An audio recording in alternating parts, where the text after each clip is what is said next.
Hello বন্ধুরা, আজকে একটা নতুন জিনিস করতে চলেছি। প্রথমেই বলি, আমাদের আলমারির যে পুরনো একটা পর্দা ছিল, সেই পর্দাটা আজকে আমি কাটতে চলেছি, কারণ ওটা পুরনো হয়ে গেছিলো সেই জন্য।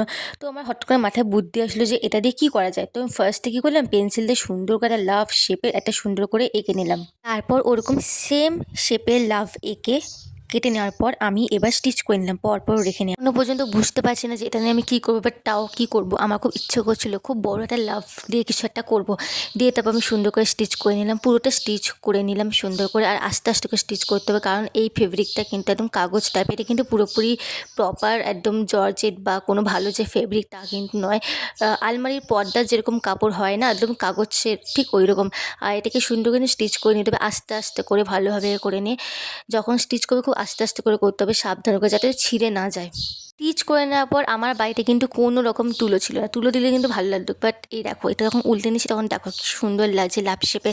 বাট আমি ভাবছিলাম যে এর মধ্যে কিছুটা দেওয়া যায়, দিলে যখন ব্যাপারটা লাভ শেপের মতন হবে তখন দেখতে কি দারুণ লাগবে। বাট আমার বাড়িতে কোনো রকম তুলো ছিল না, তুলো দিলে কিন্তু খুব ভালো লাগতো আর সফট লাগতো। এই জন্য আমি কি করেছি, আমার বাড়িতে যত রকমের পুরনো জামা কাপড় ছিল একদম বস্তা বার করে নিয়েছি, 2 বস্তা অনেক রকম পুরনো ছোটোবেলার জামা কাপড় ছিল। আমার অনেক ছোটোবেলার জামা কাপড় ছিল, বোনের অনেক ছোটোবেলার জামা কাপড় ছিল, যেগুলো ইউজ হয় না সেই কাপড়গুলো দিয়ে পুরো পরিপূর্ণ করে আমি এখানে সফট করে নিয়েছি। দেখো পুরো একদম ভর্তি হয়ে গেছে। দেন এবার বাকি যেটা ছিল সেটা কিন্তু সেলাই করতে হবে। এবার আমি সুন্দর করে সেলাই করে নিলাম। এই কাপড়ের এই রঙের কোনো সুতো ছিল না, সেই জন্য আমি রেড কালার দিয়ে ভালোভাবে এটা স্টিচ করে নিলাম আস্তে আস্তে করে। খুব সাবধানে করতে হবে যাতে ছিঁড়ে না যায়। আর এটা কিন্তু অনেকটা ফুলে গেছিলো, আমাকে অনেক ভালোভাবে হাত দিয়ে টেনে টেনে করতে হয়েছে।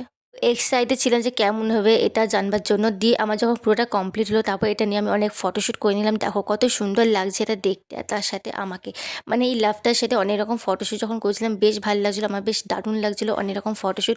আর এটা খুব ভারী ছিল, দেখে হয়তো তোমাদের মনে হবে খুব হালকা, বাট না, এটা তুলে দিলে কিন্তু হালকা লাগলো, বাট এটা খুব ভারী। মানে এটা না জাস্ট তুলতে গিয়ে একটু এক জায়গায় ছিঁড়েও গেছিলো, খুব মন খারাপ হয়ে গেছিলো। যাই হোক, তো দেখো আমি অনেক ফটোশ্যুট করে নিলাম। ফটোগুলো কেমন লাগছে অবশ্যই লাইক কমেন্ট শেয়ার করে দাও, আর ভিডিওটা সাবস্ক্রাইব করতে ভুলো না। Thanks for watching guys, love you, bye by.